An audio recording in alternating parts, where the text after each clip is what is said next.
Welcome, everyone, to another special surprise guest episode on the 1111 podcast. Today, we have someone who, quite frankly, I'm a huge fan of. That's the only way to put it. This is the person I want to be when I grow up. And I say grow up with a little wink in my eye because this person has a very playful, innocent, childlike spirit. She's half angel, half saint. She does everything for everyone. She has faced some of life's biggest challenges. And not only does she do it with a great attitude and a smile, but she finds the beauty and joy in even the most adverse of circumstances, never says a discouraging word, is hugely inspiring, and just reminds me of how much there is to be grateful for in life and what it means or what it should mean to be a human being and how we should treat each other. So, mystery guest, will you please tell us who you are and what you do? My goodness, Joy, I hope I can live up to that build-up. I'm SHAREE Wells, and I am the career obstacle coach. I work with people who struggle to get the salary and benefits, raises, promotions, advancement opportunities that they want in their careers. We have never needed it more, I don't think, than right now, or any time that's going through economics like we have. I've got to ask, how did you get into that line of work? I was a long-term care ombudsman, which is an advocate for residents of nursing homes and assisted living facilities. And I actually had an amazing title as that. It was the Eastern Oklahoma Development District Area Agency on Aging Long-Term Care Ombudsman Program Supervisor and Senior Advocacy Coordinator. Okay, I have to tell you, that was going to be my next question is please give us the title. If we didn't go any further in the podcast interview today, you've already made my day. That is my favorite job title I've ever heard of. So is it possible to put into words that are fewer than the title itself what that involved? Well, amazingly, they abbreviated it to EODD AAA, Ombudsman, but of course, that doesn't mean anything to a lot of people. So, development districts, the EODD part, are sub-state planning districts in the state of Oklahoma. Many states have them. And the AAA is in the terms of sub-state planning districts and human services areas, agencies on aging. And an ombudsman is an advocate, a person who takes neither side of an argument, but hears all the sides of the argument and helps people resolve their differences over it. So I might have to investigate the nursing home complaint or work with the families and the nursing home administration to resolve situations. And sometimes it was just a lovely matter of telling people what their rights were and letting them work it out. But some people in those situations in long-term senior care, they're frail or they're physically disabled. And their fear of confronting people when their meals aren't right or they're waked at 4 a.m. for a bath or those sorts of things, that doesn't come easily to them. So sometimes you have to be the one speaking up for people who can't speak up for themselves. The point is to get the parties to understand one another. So it's a communication thing, helping people communicate. And we are having you on this week to round out our week with the theme of communication. So that's perfect. Ha. Now, how did you end up working yourself out of that position into being an entrepreneur, doing what you do now with the obstacles? My husband and I were partners in a career consulting firm, and our partner's wife was transferred to another state. Well, obviously, he wanted to go with her. So the guys came to me and they said, "Don't you think you've been working for the public long enough?" It had been 18 years. "Why don't you come and work for us?"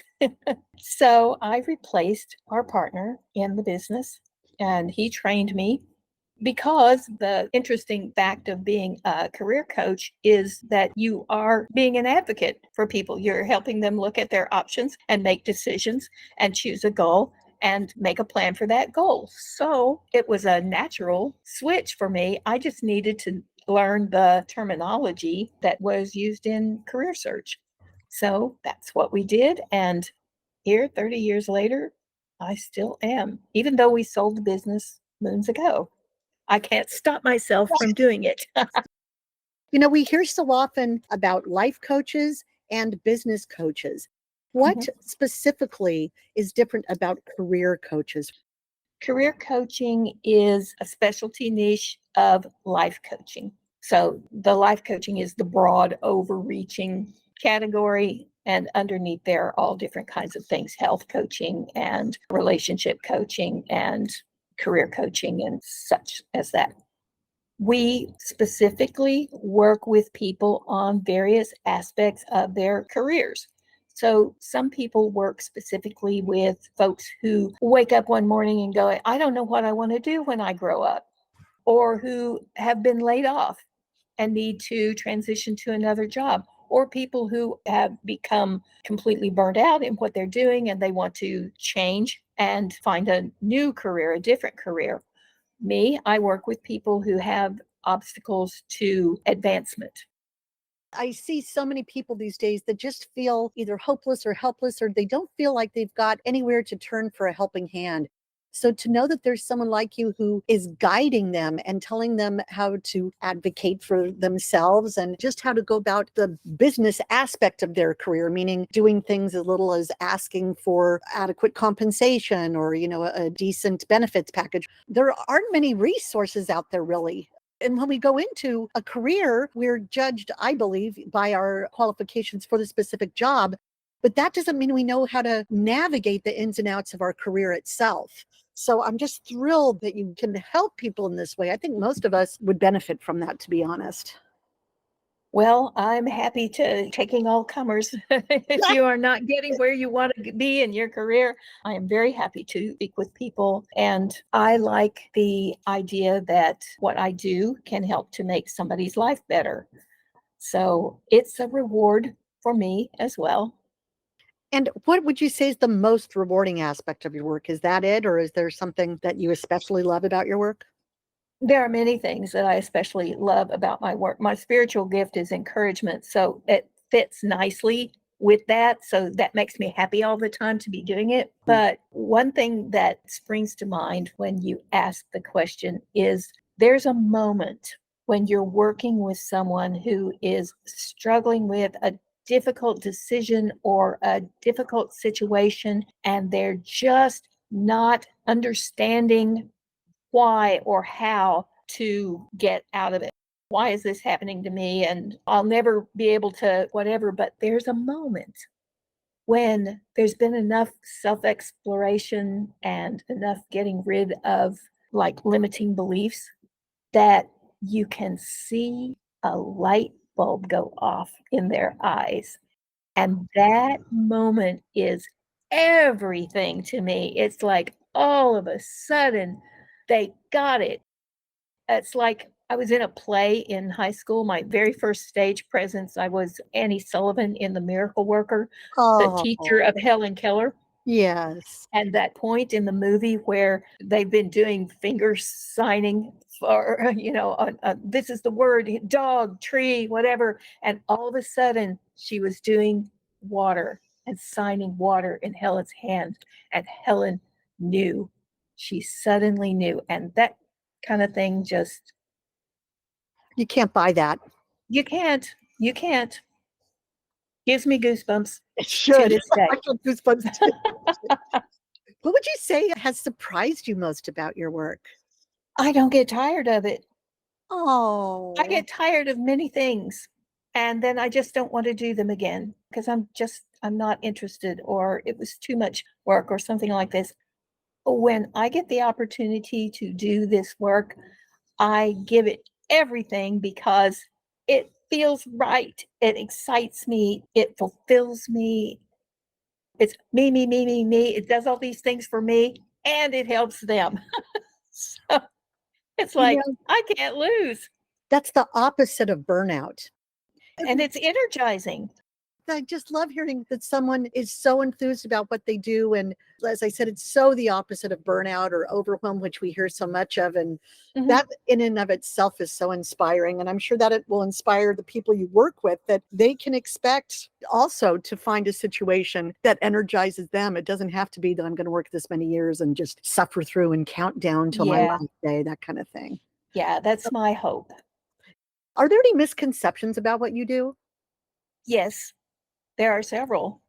One of the things is that coaches are not therapists, coaches are not trainers, coaches are not consultants or advisors.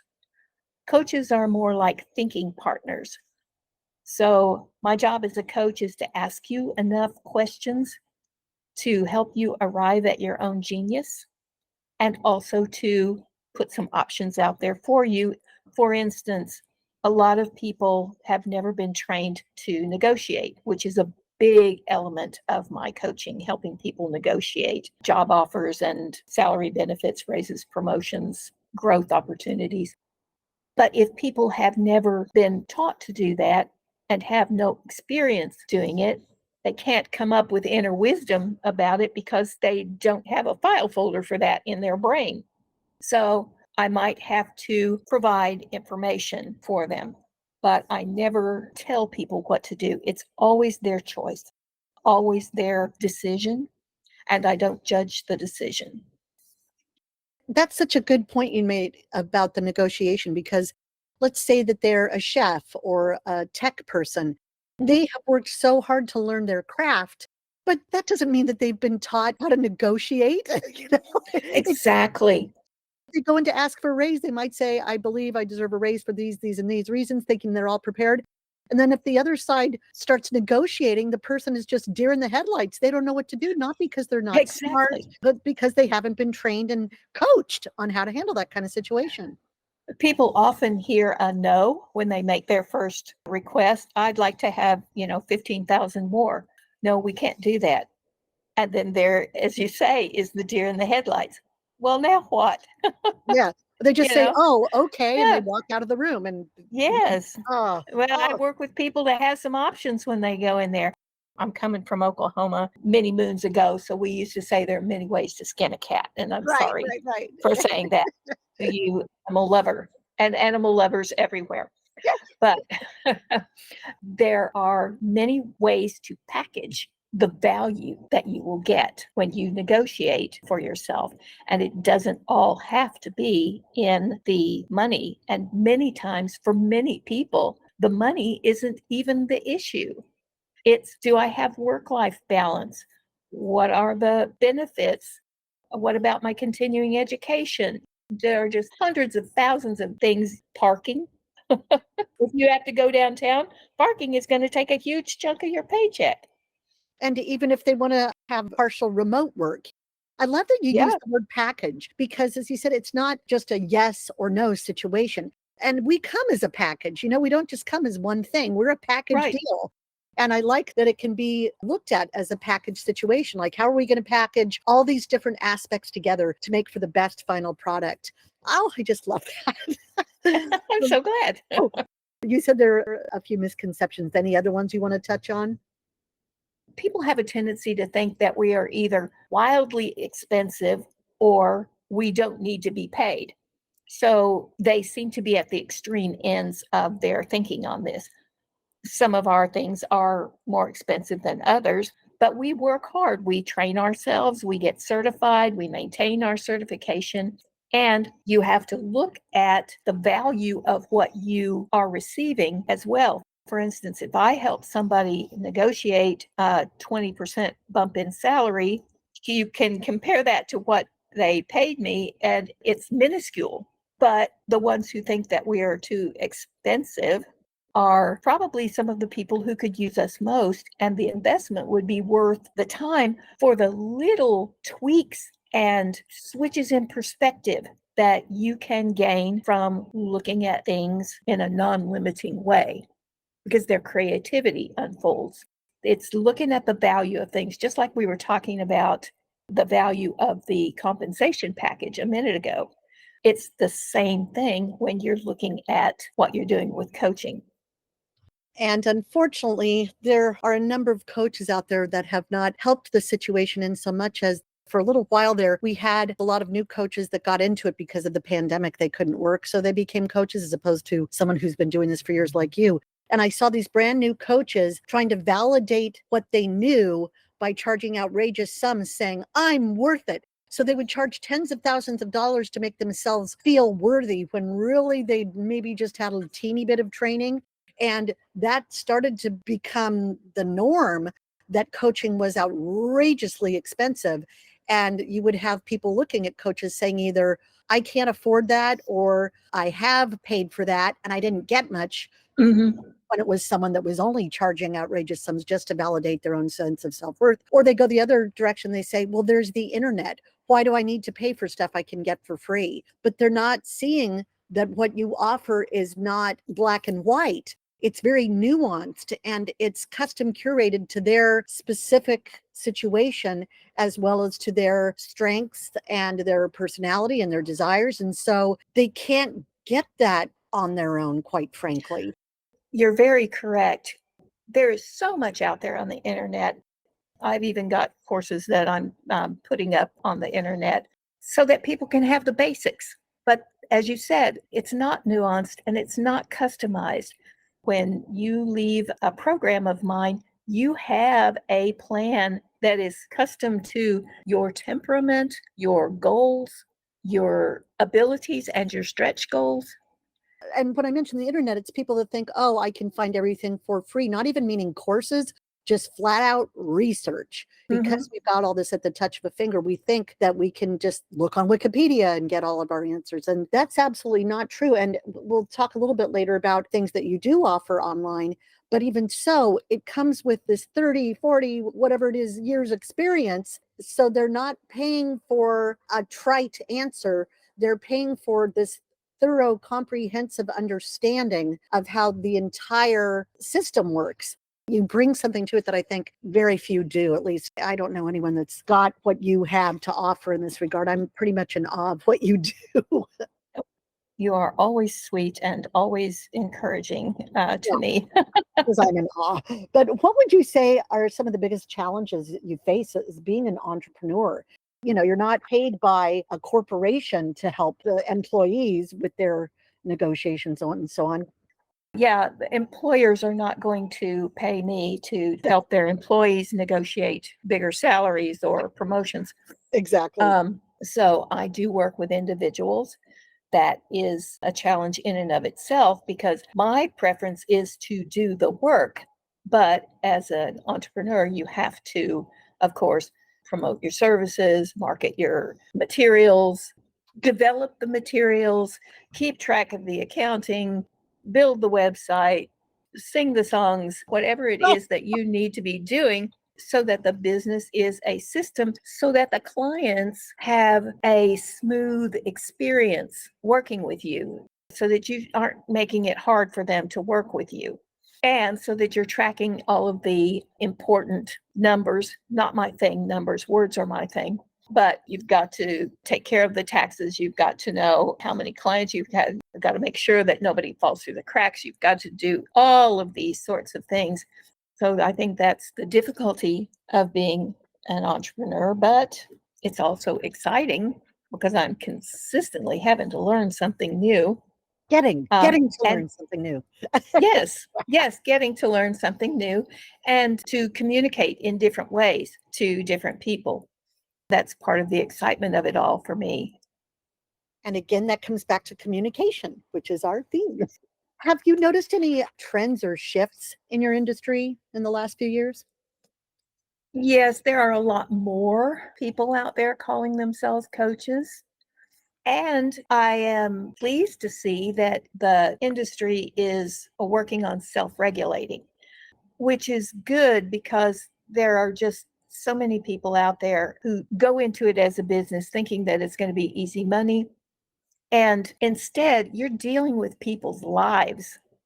Probably nobody's going to die if they don't get a raise tomorrow. So it's not like a healthcare worker, but it has such a huge impact on people's lives, what you do for a living, whether you're happy doing what you do for a living, whether you are fulfilled in your work, whether you are in control of your work or whether you're being taken advantage of in your work. All of those sorts of things have a huge impact, not only on somebody's daily activities, but their families, their whole outlook on life is changed. So I'm happy to see the stronger certification requirements coming along and hope to see more and more people getting themselves certified. I was a career coach for many years without certification because it didn't exist. And now you're certified? Yes, Woo-hoo! I am certified in career coaching and also in negotiation. Took the Harvard Project on Negotiation course. Yeah. I find that just fascinating. I just think negotiators are cool. Oh, we're going to move on to some lighter topics here. Okay. What is something you can share about yourself that people may not expect or might surprise them? Oh my goodness. Well, I spend most of my time in Mexico. I am an Oklahoman and I live on the peninsula, the Yucatan Peninsula. We came here not speaking a word of Spanish. I studied to be a classical singer Oh, and I studied French, Italian, tiny bit of Russian, Latin, German in order to be able to sing all of the arias and operas and such. Then I moved to Mexico without a word of Spanish. So I have been learning to speak. And when I am home in Oklahoma, which is our permanent home, when I'm there, I find myself stumbling over my bad Spanish and my English, Spanglish, your Spanglish. my Spanglish. Yes. Okay, I can't get past classical singer. I'm an opera lover. What's your favorite Are you? aria? Oh my goodness, my favorite. What's your favorite opera? I have to know these things. I'm so excited. Well, I think my favorite opera is Marriage of Figaro because I love Mozart. But my favorite aria is Un bel die from Madame Butterfly. But I Oh. can't sing it anymore. I have to take it down a few pitches. Well, I'm with you on the Puccini and Mozart because my favorite opera is La Boheme, and my favorite aria, because it's so darn fun, is the Queen of the Night. So, Ah, yes, yes, yes, yes. oh my Yes. gosh, you have no idea how much you've made my day. When you said classical singing, my ears perked up. I'm like, is she saying what I think she's saying? Are we going to hear about opera? So, oh my goodness, thank you, my friend. Well, I will try to come back down to earth here. Here's another fun question that people get to know a little bit more about you. What are your three favorite stories, be it a movie, TV show, book? What's the thing you love the most as far as stories go? My favorite movie is called The Kid, Bruce Willis. He's like a 40-year-old, I don't know, trader. And he, by some fluke of nature, he runs into his 10-year-old self and has a complete perspective change on all of his life. It's a hilarious movie. It's a heartwarming movie. And I'm used to a lot of cursing in movies, shame on script writers who can't come up with better copy. But it's a Bruce Willis movie and there's no cussing in it. So that was an Really? amazing thing to me. Oh my gosh, what a fun movie. And what other TV shows or books or movies make your soul soar?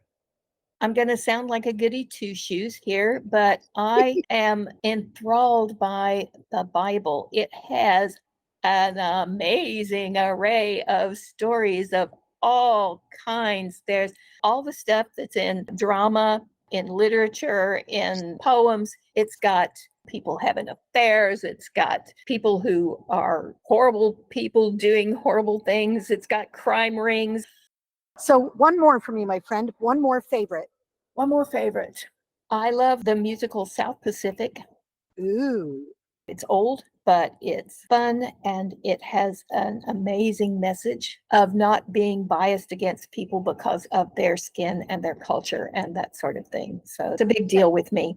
Even their age, they Yeah. just put off one limitation after another. The music, of course, is amazing. Well, yes, of course, Yeah. it's wonderful. And even the scenery, Bali High. Oh my God. Now I've got chills again. Aha. Yeah, Well, you've it's a got good one. yeah, I love how all of your interests, it's not just one thing. You know what I mean? It's not like all rom-coms or all action movies. Oh, this just shows what a multifaceted person you are, actually. Let's what are you most looking forward to next? What's coming up for you, either personally or especially professionally? This is my little hint, hint. Tell us what you're up to that people can get involved in. I am preparing a workshop called Negotiate Your Next Raise or Promotion. That will be to help people come up with a plan. We're looking at doing that June 8th. And if anybody wants to get on my list to be notified about that program, they can send me an email. Now, what would you say they will walk away with? What will they feel like after going through the workshop? What are they going to experience? They walk away with a custom plan to negotiate their very next raise or promotion. So if anybody has a raise opportunity coming up, or they want to ask for it, or they want to ask for a promotion, then this would be the program where you can come away with a custom plan to actually make that happen for yourself. Step by step, the words to say, when to do it. You know what I love about that is, of course, they'll be learning it if they've got some specific situation in mind. They're at their job, they've been there a few years, it's time to ask for the raise. But the best thing to me is they'll be able to use this in subsequent situations and not just at work, because it applies to so many aspects of life, whether you're buying a house, whether you're on a committee, even the dynamics in a family sometimes. And to know how to look at things, to see that negotiation, there's a give and take, can be a win-win. There's so many aspects of it that they're going to be able to learn. And it's not just going to apply to this one thing. They'll be able to take it through the rest of their life. So it's a life skill. Yes, it is a life skill. And the fact that it's not taught starting in grade school is beyond me. It's a necessary skill. And people have to stumble their way through it in order to learn how to do it. Or when you get older, you can take a course. I took a course. I took the Harvard course back in the 80s, for crying out loud, and then recertified again in 2011 just because I hadn't done it in a long time.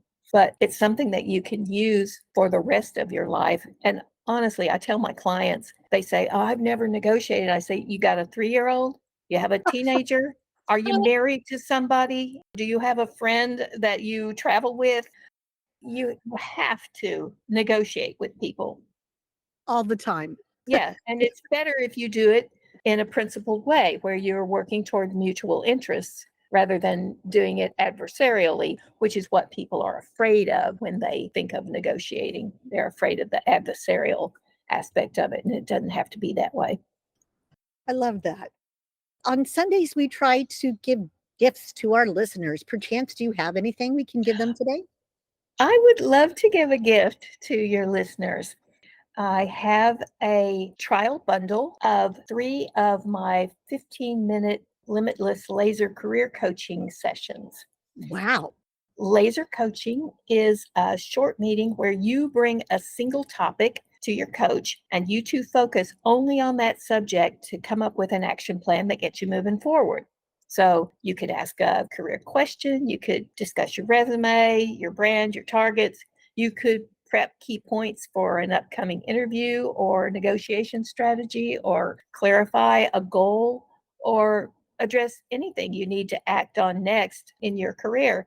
And you got 15 minutes and you pinpoint all the energy toward solving that one issue. That's brilliant. And the focus aspect, when you stay focused on just one thing, and since you only have 15 minutes, it takes away that temptation to start going down a whole bunch of tangents and ending up nowhere. You just get that one thing handled and handled correctly. Oh, fantastic. And then what you've got to go away with is something that you can implement right away to start working on the thing. I love what you said about how this should be taught in school. For most of us, I know certainly for me, if I had had that kind of training, that would have changed the entire course of my career, the whole way, as opposed to finding out later in life, oh, shoot, I don't really know how to negotiate. And then you start to go research how to do it better. Well, by then, I don't want to say damage is done, but let's just say that we all could benefit from learning it before we need it, not after the fact. Here's the thing when it comes to careers. On average, if people negotiated, say, $10,000 more a year in their salary than they were offered at, say, a $55,000 level, if they were offered 55 and they negotiated for 65, over the course of that career, if they didn't negotiate, they stand to lose up to $1 million, $1.5 million Yikes.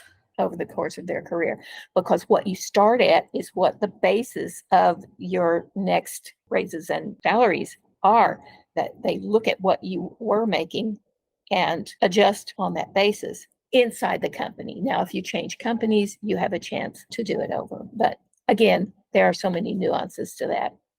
But it's a big loss if you don't negotiate. That's a very eye-opening way of putting it. Whether we like it or not, that's very true. My goodness. In our non-interview podcast episodes, we assign listeners a tiny task each day. Just one thing they can do today to start moving forward that's totally doable, so they won't have any excuses not to do it. Do you have any sort of tiny task that you would like to assign them today? I do. The biggest part of communication is getting clarity. So, the most important thing that you can do is remember what my grandpa said always, that you've got 2 ears and 1 mouth. Why are you doing all the talking?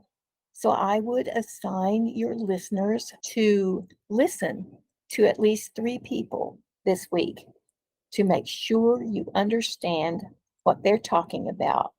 And the way to do that the best is during your conversation, you can't say I, me, or my. Ooh, this is brilliant. Well, I If don't know anybody's- if it's brilliant, but it sure does work to make you shut up and listen. yeah, if anybody hears tapping, I thought this was so good, I'm taking notes on it. Typing that is, that's a fantastic one. I love that. This was a very difficult for me because I'm an extrovert and I sort of talk my way through things as I'm thinking. And this is one of the things that I learned in my certification, my coaching certification too, to quit saying I, me, here's what I think, or giving my opinion on things. You don't want to give your opinion. The only way to validate somebody else's contribution to the conversation is to accept what they have to say. You don't have to agree with it, but you have to let them say it. This is fantastic. I think you've helped people already. I hope so. Is there any advice you would give to someone who has trouble communicating, maybe when it comes to negotiating a car price or being heard at work or even just asking for what they deserve? Any advice? Yes, practice, practice, practice, practice, practice, practice, practice, practice, practice, practice. Should they practice? Maybe, yeah, that's a great idea. Here's the thing. I hear so many people telling me I don't want to sound rehearsed, so I don't practice. Oh, But the thing is, when you speak without having thought about what you're going to say, not everyone is gifted with the ability for extemporaneous speaking. Most people are not. So you are likely to stumble all around with what you want to say or speak about things that aren't relevant. Or if you memorize what it is you're trying to say, because a lot of people try to take that shortcut, then if someone interrupts you or there's a loud bang outside the building or an alarm goes off or the electricity fluctuates or something and you are somehow distracted, it's very difficult to recover from something that you memorized. And generally, what people have to do is go back to the beginning of what they memorized and repeat it. That way, it becomes obvious that you memorized this line just for this exactly. moment. So, practice what you want to say many, many, many, many, many, many, many times until you can say it without thinking about it. And I have plans and programs and handouts and things like that for that as well. So those kinds of things are available to people who do my coaching. I read some little blog post the other day that was super short, and I think it was meant for musicians, but it said something like the amateur practices just enough to get it right, whereas the professional practices until they cannot get it wrong. Exactly. And Yes. I thought that was pretty good. Any last thoughts, either on the subject of communication or anything you want to leave people with? You can and should negotiate for yourself. One of the biggest fears that people have about negotiating is that the employer is going to pull a job offer if the candidate attempts to negotiate. But the fact of the matter is, and depending on what report you read, most employers come to the negotiation table expecting you to negotiate the offer. They come prepared. Why not you? That's a wonderful phrase for people to, I'm writing down so many things that you're saying. I'm going to put right now, why not you? Oh my gosh, that should be a catchphrase. Isn't that beautiful? Why not you? You are so inspiring, my friend. Would you ever consider coming back on and giving us an update on what you're doing? Sure. I specifically would love it if, when the time comes for part of our conversation, if we could get someone you'd worked with, and I'd love to hear them say, okay, before working with SHAREE, this is what I was looking at in work, and then have them say, oh my gosh, I did it. I negotiated, and this is what I ended up getting out of it. I never thought it was possible. And what I will look forward to hearing the most is, and I did say sorry, is hearing about what it meant for them as an individual, not what it meant for their bottom line paycheck or what dental program they got or plan or even how many days vacation, but what it did for them as a person and how it fundamentally changed the way they go about their interactions. I would love to hear that from one of your people that has gone through your programs. I think that would be very inspiring. Well, you are very expiring. You are very inspiring to me as well, Joy. I appreciate your sense of fun and adventure and the importance of that in this world. So thank you for having me. Thank you, thank you, thank you, SHAREE. This has been such an eye-opener for me in the best ways.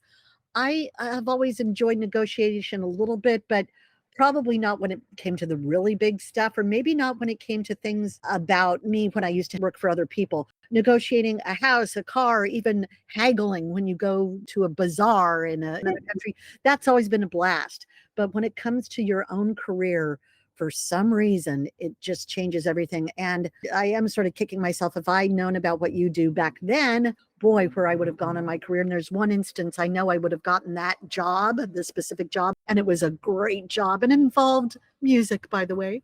Oh, The Hollywood Bowl. really? Yeah, Wow. I was going to be the director of marketing, and I Miss Joy. didn't know how to negotiate. And they told me I had the job. And the day before I was going to go sign everything, they called and they said, oh, someone 20 years older than you who's done this for decades just called us. They want to move back from New York and we have to say yes. And I was so gobsmacked. I didn't know what to do. I was about 30 and I was going to be the director of marketing for the Hollywood Bowl. And they recruited me and I was told I had the job. And had I had negotiation skills, I'm not saying I still would have gotten it, but I certainly would have been able to handle that situation better, hold my head high and move forward in a much more productive way instead of just feeling like I had the rug pulled out from under me and being heartbroken and disconsolate. So I really hope that not just people who are already in their careers, but people who are earlier or about to get into their careers, I hope they get to you sooner than later, because as I said, I really feel that it will help them in every aspect of life. And whether you're ordering a latte or getting a contractor to do work at your house, or even going on a date with a new person, or deciding to accept someone's marriage proposal, everything's a negotiation. And Everything is. I just think we could all benefit more from availing ourselves of your expertise and your soft, gentle touch that you bring to everything. You bring a very loving, sweet, playful sense, but it's always grounded in deep care for the individual. And it just comes through in everything you do. So with that, I will let you go. Enjoy the rest of your day. I can't thank you enough for this gift of having you on. And to everyone listening, thank you for being here, but mostly for giving yourself this gift of getting to hear about what SHAREE does and what she can do for not only you, but everybody you know, especially if you have friends or family who are struggling with this career stuff. With that, I will sign off with Chariste Som, everyone. Tuta.